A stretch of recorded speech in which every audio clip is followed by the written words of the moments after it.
Hey, so thank you all for being here. I'm Gabrielle Chevalier. I'm with the Enterprise Center, and specifically today we're here with its Chattamatters program. The Enterprise Center is a community access oriented nonprofit that is focused on the intersection of technology and access in communities. How does that relate to media and art and why we're standing here? Our Chattamatters program, which I'll let William talk about in a second, is kind of our answer to a lack of explanatory, easy to understand ways and pathways to engage with civics in our community. We have some really wonderful work going on, but it's very difficult for the common person to be able to engage in that work, whether it's jargon, a lack of time, a lack of understanding. So we work to provide all those pathways.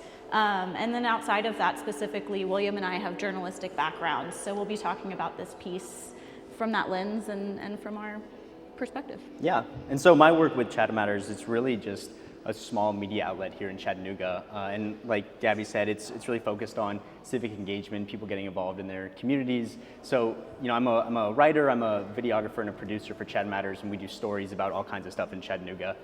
You know, whether that's explaining like how the new stadium is being funded, or what's happening at city council every week, why we have a city and county mayor. You know, we even do some more fun kind of community highlights, like about the roller derby team and the hip hop culture in Chattanooga. So, you know, we do all kinds of stuff. And when we came to, you know, we were able to pick one of these pieces to talk about, and we liked a bunch of them, but this one really kind of sparked some stuff in us, you know, in our kind of media and journalistic backgrounds, where we kind of felt these media themes that are really relevant in today's culture that we thought we could speak to, and that's, we kind of like nerding out about talking about media anyway. So we were lucky enough to get to meet the artist, Carl Marilynn, thanks to Adira and the Hunter Museum. So we also got to pick the brain of the artist involved, which was an incredible opportunity. Yeah, and Gabby swooped in with her journalism training and got her email, and we sent her some questions, and she got back to us with just like a ton of information about this piece and answering our questions about these themes that we had, and we'll be able to share some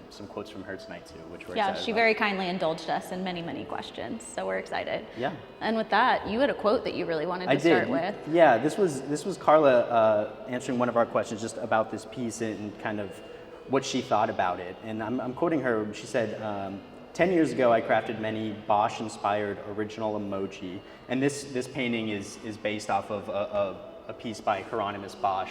I forget the year, 500 years ago, whatever. Long time ago. Yeah, so she created Bosch-inspired original emoji to represent human culture, its joys and discontents in a more variable and surreal way. It just made simultaneous sense and nonsense to me, even though I thought no one was going to take the work seriously. I was quite surprised how it resonated with people across cultures, identities, and generations. And so we just kind of wanted to ask, you know, how you guys are feeling about this piece right now, the kind of overwhelming nature of it. Can you guys focus on what we're saying with all the movement happening behind us? I'm just curious. I wore a really bright color trying to see if that would help, but it may actually just, you know, clash. And if you aren't familiar with the original painting, this is based on a piece, Bosch, who he mentioned. The original panels were, let's see, I might have it backwards, but essentially heaven, earth, and hell. And so you see those carried out through these same themes. However, obviously, hundreds and hundreds of years later, you know, the artist took a very different interpretation of it, and a little bit more tongue-in-cheek than the original probably was. Yeah, and I think you had mentioned earlier kind of this idea of the fire into the ice on this panel, and I think Carla had said it was kind of a play on hell freezing over. Kind of a joke there. But so I guess we can jump into maybe one of the first themes that we had been talking about is just, I mean, when you look at this piece and just how much it's moving, how overwhelming it is, it made us think of just media in our culture today and how saturated we are with it, right? I mean, you're just bombarded with ads all day. You're getting your news from all your different social media sites. It's really just ubiquitous in our culture right now. You know, I think of my own habits, like, you know, I got really into, well, not really into, but finally started like scrolling through Twitter aimlessly this year, which was kind of bad timing, but really late to the game. Really late to the game on that one, especially as a journalist. But you know, just like how you can just be endlessly scrolling, and even if you're watching a movie or a TV show, and you just like have that urge to pick up your phone and see some piece of information that you don't even really care about. It's just scrolling up and down, and you'll even pass information. You're just not processing it. It's just flying across your face. And also, just how many times does that happen across multiple types of media, right? Like, we talk about media very generally, but you have social media, you have news media, and you have hybrids of the two, right? Chattamatters is kind of that hybrid medium. Yeah. We exist on social media, but we are a media channel in and of itself in a different way. And I think that's something we really try and do at Chattamatters is, it's how do you cut through that hyper media environment? How do you get information that's helpful to people, that helps them understand their community more, without sensationalizing, without being, too clickbait, but trying to grab attention nonetheless in that How do you stop the scroll? And I hate that phrase, but it's very accurate, right? How do you get people to pay attention and engage? And how do you figure out what their barriers are to that, right? You can't hit pause on this video, but you can stop scrolling on your phone. What makes you do that? And I think especially in terms of the news environment today, especially on social media and just, so many sources of information has their pros and cons, right? I think about the news agencies I follow and who I don't follow and what news I might be missing, but also some of the perspectives that I wouldn't be able to get elsewhere. Like if you can follow, the BBC World Service on Twitter and you can get news from all over the world, like that has real benefits, but then it goes back to those ideas of echo chambers and siloing yourself off. Yeah, something we ask ourselves all the time, right, is if you're in one social media vortex and someone else is another, how do we reach you both? How do we reach you all? And that's forever our challenge, and we're having to engage in that same platform that's pulling people in and ask ourselves, are we helping or hurting the situation? And how do we make sure we stay on the helping side? And that's definitely very relevant to this piece and how overwhelming it can be. So we related a lot to Carla. Yeah, do you want to ask them the question? And then, we also kind of are here to poll you all a little bit. What is your social media use like? And, do you have any thoughts on how you do or don't engage? If you don't, that's okay too. I won't make anyone on the front row sit in the hot seat again. Except I kind of want to. I'll probably be going to use that. Jaquise, do you have any thoughts over there in the second row?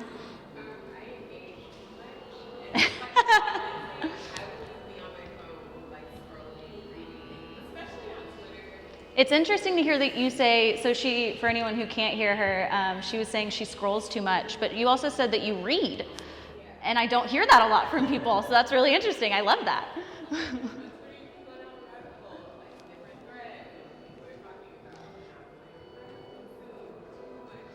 I'm curious, when you go through those threads and you're scrolling, do you follow the channels that you find?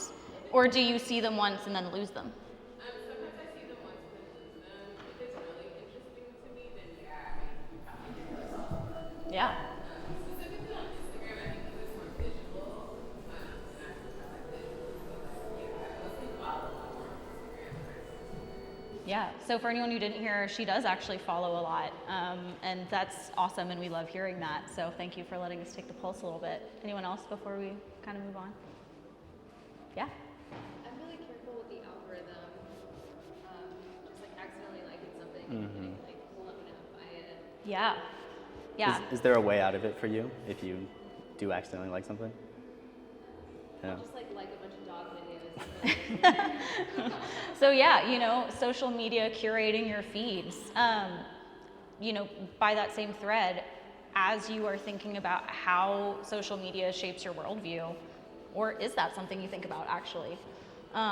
You're watching a lot of dog videos, but what other videos come up for you? I'm sure you get more than dogs on social media. I do follow like news stuff, a lot of soaps and like dance videos. Yeah. A lot of things that involve like the city, restaurants, bars. But then the algorithm will turn on me. Yeah. The algorithm turns on us all. Yeah, Yes. Thank you. Yeah. At the beginning of the year, I decided to completely redefine my algorithm because I hadn't interacted with social media in about 2 years at that point. Like outside of Tumblr.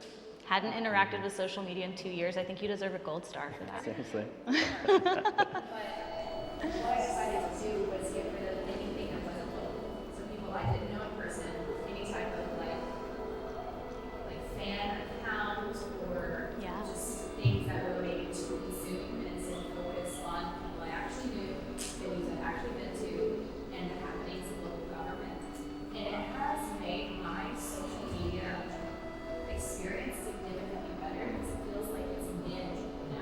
Yeah. It's not all over the world, it's right here. And I actually know what we're talking about, and business suggestions that actually I could go out and meet someone, like I could go out and go to this event. And that's the kind of content that I think I was looking for, that I was looking for it in the vast part of the world. Yeah. Bringing it in and making it a bite-sized piece that I can manage has not only like helped, but I can redefine how I go with social media. Like this is, I think, the intent, but it got blown out of proportion with technology. And you know, it's really interesting. So she mentioned local media, but she also mentioned local government, which I love hearing you say as we're talking about Chattamatters, which is civic storytelling. I'm curious, does it help you engage more in your community outside of social media in the ways that you hoped that curating your profile would do? Yeah, it makes it seem like I can go out and do something that is actually going to have an impact instead of being lost among 10,000 comments for some sort of ambassador account that I'm never going to see. Like I get to experience real people in real time. Yeah, And, absolutely. and I thought it was so interesting, you said you needed to kind of revamp, my algorithm. And I think that's such an interesting, I think we all kind of think about it like that because like our personal algorithms who know us so well, know our habits and feed us the content, that will keep us in that kind of doom loop of scrolling through stuff that's not important. I think that's kind of fascinating too. Or that is important, hopefully, like Chattamatters. Hopefully. Like we hope it to be anyways. And that's really what Chattamatters is hoping to do, right? Is cut through that noise and cut through, how was it you described it? Like, you have to eat your vegetables, Yeah, right. but Exactly. we can make them a lot tastier. We can saute them in some butter and things like that. Exactly. The vegetables of city council, which is what it really If you feels don't like. follow Chattamatters, we hope that you will. It's just at Chattamatters on all social media platforms, and we do break down city council agendas and things like that. Yeah. I call it baby birding to make a really gross analogy about how we're just, helping you digest things more easily. Exactly. I think we can talk about one of the other themes that this piece and really just talking to Carla kind of brought out for us. And one thing Carla has done throughout her whole career, the artist behind this piece, is put herself in her work. She talked about back in like the early 2000s, she would create these avatars, kind of using whatever new technology was coming out. And they would be like her alter ego, her other self that would be online. And it kind of got us thinking about this idea of objectivity in journalism and in our training, how, really the highest ideal in American journalism, at least, is to really remove yourself from what you're reporting and what you're writing, right? Is just to be completely factual, to take your biases out of it. And how difficult that is, right? Because we all come in with our own biases. And that's something that, when you're being trained as a journalist and you're working, is something you think about a lot and have to really, really try and be fair with what you're doing. But I know you have some experiences, like, in some of your research and your studies, it's not like that everywhere. Yeah, definitely. So for a little bit of context, I grew up partially in France and partially in America, and I was in France doing an internship in college during Sandy Hook, when Sandy Hook happened. And the way that the media there covered the tragedy versus in the United States was really jarring when I, was originally watching the coverage there and then came back to the US. It was entirely different. There, it was really focused on impact numbers and on storytelling from a victim perspective. Whereas here, we're really trying to figure out the motives of the perpetrator, right? And so we end up idealizing and, creating these ego figures that we're so afraid of, and yet we're trying so desperately to understand that we kind of forget about the other people involved, and we chase that clickbait because that's what gets people paid. And that's not objectivity. That's a lot closer to the yellow journalism of the 19th century that most newspapers were trying to avoid over the last century. And for those who aren't familiar with the yellow journalism era, you all know the name Pulitzer, right? He and another editor-in-chief were kind of warring over journalism in the 19th century and who was going to be at the top and who was going to have the best newspaper. And the name was coined from a cartoon strip of, the yellow kid, but it also became about sensationalized news. And we talk about it as though sensationalized news isn't happening today, right? But would anyone in this room say that that's true? you know. When you think about everything from murder podcasts to even just clickbait headlines, and even inherently the ads required in order for papers to continue to exist. And what does that mean for objectivity? And does anyone think that their news is objective? I'm curious. I used to work for the Times Free Press, and to give the news impartially without fear or favor is the slogan. And it was created by Adolph Fox, who then, you know, went on to completely revamp the New York Times into what it is today. And kind of bring in that idea of Yeah. objectivity and professional news and not being as partisan. Yeah, but as I it think, could be. you know, social media has really moved us back into that yellow journalism era. Yeah, it has, and it's interesting to think about other media environments. You think like the British kind of news atmosphere environment is, you know, people understand where the kind of ideological bent of different publications are. So if you want a certain perspective, or you wouldn't be surprised by, you know, what perspective you're getting from a paper or a publication. And I think, you know, in the U.S. we cling so hard to this idea of objectivity that it really opens up different outlets to these accusations of bias, which can really erode trust and be politicized and be used as a weapon by different political figures. So, But also, you know, sticking your head in the sand, ostriches don't really do that, but as the saying goes, you know, sticking your head in the sand like an ostrich, you know, saying media bias doesn't exist doesn't mean it doesn't exist, right? It just means that we're kind of pretending it doesn't. And so that's, you know, always the fine line that journalists are trying to walk, and one that when I was a journalist, you know, I can still very much empathize with, and we carry it into our work at Chattamatters. It was also really interesting to talk to Carla about, you know, how when she's inserting these personas into her pieces, how sometimes she's uncomfortable and she's asking herself those same questions.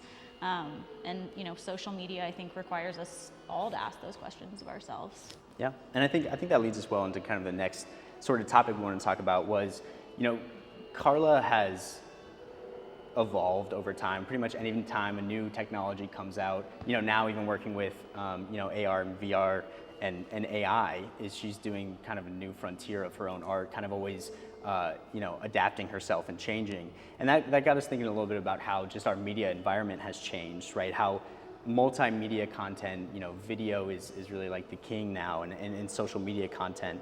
And we had a quote from Carla that I would want to share just kind of about that. And it ties into what you were saying about her kind of feeling that tension when she's making art. She says, Carla said, "I don't always feel at ease with adaptations that seem necessary in the making of culturally relevant new media or digital art. It is unsettling that a majority of cultural production, even that with activist and subversive intentions, has to rely on the quote, like economy and cater to increasingly short attention spans to get its message across." And that's something that I think we've been talking about tonight, and something that we really think about it, right? Is like packaging information in a way that people want to see, but you're not misleading them. You're not being this kind of new form of yellow journalism, right? On you know, social media. And I think of my own work as a journalist and how it's changed, how it's evolved. You know, starting off as really just a purely print reporter when I was you know, working back in college at the newspaper. And then in my role at Chattamatters, just kind of doing all of these different things of, you know, producing pieces, recording video, you know, publishing on WUTC and doing radio stories. Journalism has really evolved in that way. Is you got to meet people, you know, on all of the different platforms where they are, and you know, our kind of doomed foray into TikTok as Chattamatters, but that we're still trying to figure it out. William mentioned that he was just getting into Twitter, but that's very much a written platform, right? But even like TikTok came along and pushed Instagram away from still images and into video reels, right? And Carla talks about how a lot of like this work came from, she was I believe painting and drawing what she wanted these emojis to look like prior to creating this, you know, multimedia version. And, you know, in journalism, we can sympathize. She was talking about having to be her own persona, right? And constantly, she's not just an artist, she's marketing herself. She's having to do so much to get through the clutter. And it's very similar in journalism, right? You can't just be a TV reporter who goes on camera. You are the writer, you're the editor, you're the videographer, you're a one-woman circus or a one-man circus. And thinking about the changing technology too, and how she utilizes that, like, you know, now that we all are online, we all have smartphones, right? You don't have to own a TV station or own a radio station to be broadcasting, right? Anyone, you know, with a phone can reach as many people as the algorithm will allow, I guess, right? And we've also had this idea of citizen journalism that's become, a big thing in the past, I don't know, in the social media age, right, where anyone has eyes and ears on what's going on and can publish about it, right? And I mean, it's really a democratization of creating news and publishing news, but there's also pitfalls there as well. It's like, one of the great things about working in a news organization is you have all those checks. You have an editor, you have people you can bounce ideas off of, and so there's that tension there with anyone being able to publish and being responsible about it. You also, at least ideally, have the ability to have someone help you work through your own confirmation bias, right? And have curiosity even if you disagree with something. And that's something that you don't necessarily get with a citizen journalist in the same way. However, you get such a beautiful array of stories that have not traditionally been told throughout history, at least not publicly in documented ways. And you no longer have to buy a printing press, so that's always, But you can. hugely impactful. You still could, but I wouldn't recommend it. And we wanted to ask you guys just about this kind of idea of citizen journalism and this democratization of news, if anyone has any thoughts about that, like how that can be really beneficial in different circumstances and maybe some of the pitfalls there. Or experiences with it. Has anyone in here, told a story and tried to help get it out there in the world? Josiah, I see you sitting back there, so I'm going to pick on you. As an artist, how do you feel about the way that you have to portray yourself publicly? I'm just curious. I think I really relate to what you spoke about, the artist's work and constant hustle and adaptation to being able to get her message and her, not only the content of the work, but the exposure for the work, and then getting other people to write about it and getting eyes on it. And having to do that as the medium itself transforms day to day, and having to navigate that. But I do think it's still really exhilarating to be able to have a channel that, 10, 20 years ago, you couldn't imagine being able to get really critical messages to people in such a brief time. And also, I think for me personally, thinking about my own most proximate community as far as who I can get that word to, it'd be nice to be like on the world stage and all of that, but really being able to think about the constant communication you can have with the people that have supported your work, even when you might not have technology at your disposal. It's really critical in being able to enhance that relationship. Yeah. Thank you for sharing. Yeah, Robert? Yeah, this is Josiah. Really agree with Josiah's points. But just to offer a perspective from the other side, I do a lot of work with people on work education. And the thing about this piece that I find to be such a personification of the information age is that there's a lot of information to consume at once. And if you are a 13 or a 14-year-old, your brain actually is not quite yet designed to be able to accommodate that much information. And you also are not really equipped to be able to process things that are happening in the real world that are, for lack of a better term, really horrific. Obviously when there was only, 2 or 3 channels, ABC, NBC, and CBS, your viewing experience was curated in a way that actually softened the blow to your amygdala. And for young people, that is not the case at all. And so you see really, really high rates of mental health challenges for young people, issues with body image, self-image, and a lot of it has to do with the amount of media they're consuming and their little brain neuroscience and brain chemistry and ability to process all of that. And so this piece actually reminds me of what it must feel like to be a young person literally trying to process all this shit at once. Yeah. And you have different panels saying different things, and your brain's is not equipped to handle that. And I think one of the things you two both brought up that I took notes on here is the whole notion of objectivity in media and news is, to me, farcical. I don't think objectivity exists if no one exists in the vacuum.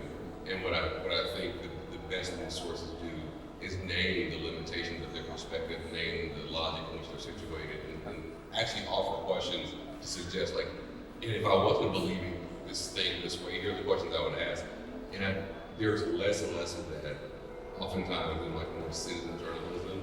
And what I then see for young people is a lack of sort of critical thinking ability to be able to take a source and say, actually, what's the underlying factual basis for this? And should I believe this? And as a result, should I feel whatever I feel without really confirming the truth behind this? And so I think this piece kind of, in many ways for me, like brings to light, there are so many things to absorb and make sense of. And in many ways, not just young people, but as adults, we also really aren't equipped and gifted to be able to discern a lot of things. And so we kind of use trusted messengers as shorthand for an article making it, the New York Times, great, listen to them all the time. I agree. Or how much did we quote Jon Stewart, back in his heyday instead of, the news sources he was citing? Yes, absolutely. Both of you made such beautiful points. If you haven't watched a documentary called Best of Enemies, I would highly recommend it. Clay Bennett, the cartoonist for the Times Free Press, actually recommended it to me many years ago. And it's all about how we have the modern politicized, debates that we have today. And it was actually because ABC News back in 1968 was the lowest performing TV news station. So they said, how do we fix this without giving, they used to call it gavel to gavel coverage of political debates of just the facts, right? The news impartially. And they brought on a very conservative William F. Buckley and then a very liberal Gore Vidal, and they had them debate each other on live TV. And this whole documentary is about how that formed the way that we have hyper-politicized debates today, right? They're less about the actual issues and very personal often. And so anyway, I would highly recommend that. But before I go too far down that rabbit hole, which we could nerd out about all day, Josiah, you made a really beautiful point about, we're engaging with all of these mediums that are changing. This is actually the 10-year anniversary of this piece. So I'll kind of let William dive into our next point about that. But Carla says that today she wouldn't use emojis, and she doesn't use emojis. She's now experimenting with AI, and then she's taking her AI paintings and turning them into actual paintings, and they're beautiful, like watercolors. Of course, they're beautiful. She's an incredible artist. But so very different works and evolving styles, and forever trying to keep up with what's new and seeing what works and being willing to see what doesn't too, which is always brave and hard. Yeah, and I was going to share a quote which really, speaks to what you were saying about this kind of overwhelmingness of media today. Carla told us that she was teaching a lecture. She lectures at NYU, and she said she spoke about the maximalist aesthetic, recognizable as both art and digital vernacular, being a provocation for us to look at the overwhelming and convoluted nature of information economics and hypermediation.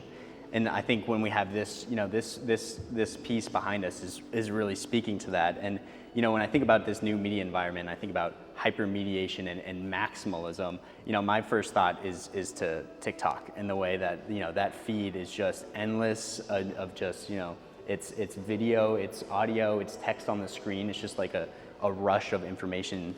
That's hyper addictive, and like in the classic millennial, I get my TikToks on Instagram Reels like an adult, as they say. Yeah, but thinking back to when Instagram was just a photo and a caption, and the way Snapchat was when it first came out, and the way these have changed to for these huge companies to compete with each other for our eyes and for that ad revenue, it's really shocking over the last short span of time that we haven't, I feel like, really been able to cope with it. Yeah, and famously back in the day, Adolph Ochs, he was very picky about what ads he would and wouldn't put in both the Chattanooga Times and the New York Times, right? But how many media outlets have that luxury, or how many citizen journalists or blogs really think about the ethics of who they're advertising for? And that's something that trained journalists and artists alike are having to think about every single day. And just to think about how much, the social media environment has changed since this piece came out, right? I feel like when when these companies were first getting big, when Instagram and Twitter were first getting big, there was this real kind of utopian idea of what these would do for society, right? It would connect everyone in the world. It would be kind of this global public forum. And there was just this idea that we're just going to push forward, right, with these, throw them out in the world and it'll be fine. And Sunshine and rainbows, like part of this. exactly, until that panel happens. Until it explodes. You know, and now I think down the road where we are now is when we're all really wrestling with what social media has done to our culture and how it's impacting us, whether that's from, you know, mental health in adults and especially kids, and this idea of what kind of content moderation there be, and you know, what kind of harmful messages can get spread on social media. I think we're finally now having those cultural conversations and really talking about what that impact is. And for me, you know, my favorite part of this piece is that moment where in this center panel, everyone disappears and the trees come back, right? And she talks about how that is supposed to be symbolic of over-consumerism, and how, you know, that explosion reset happens. And for me, that's like the peaceful moment of like, okay, I can reset and see what I can notice next now because I've had that break. And it's just really interesting how, you know, oversaturation and then minimalism kind of evolve into one another. Yeah.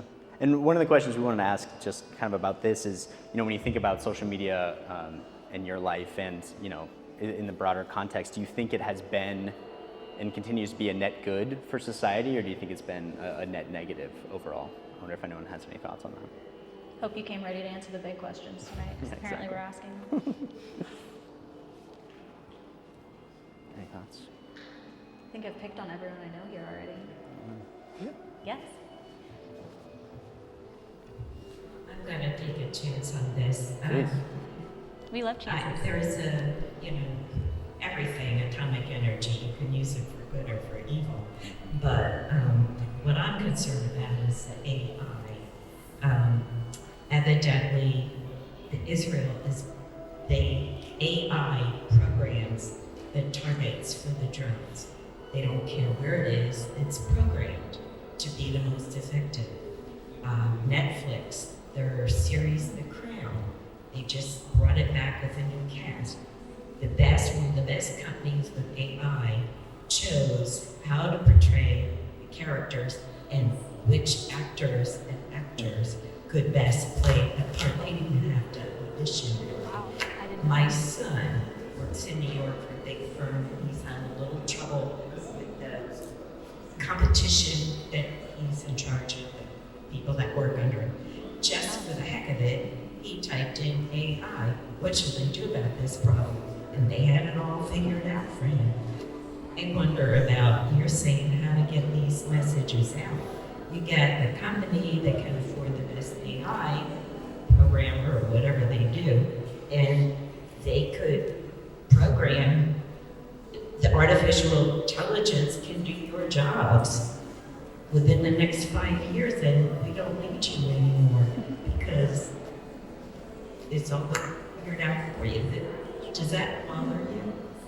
I think for me it goes back to, I don't think I'm too bothered by it. I think what it will take is really thinking about this as a culture and thinking about what kind of regulations we need in place to protect people, which is not what we did when social media really first came out and it proliferated, and then we had to kind of go back and clean up the mess afterward, and are still trying to. So, you know, it is a little concerning, I think, you know, especially if you think of it in a media context of, you know, things can be produced that no human has touched, that, you know, it can be pulled from anywhere, it can portray anything and be really influential.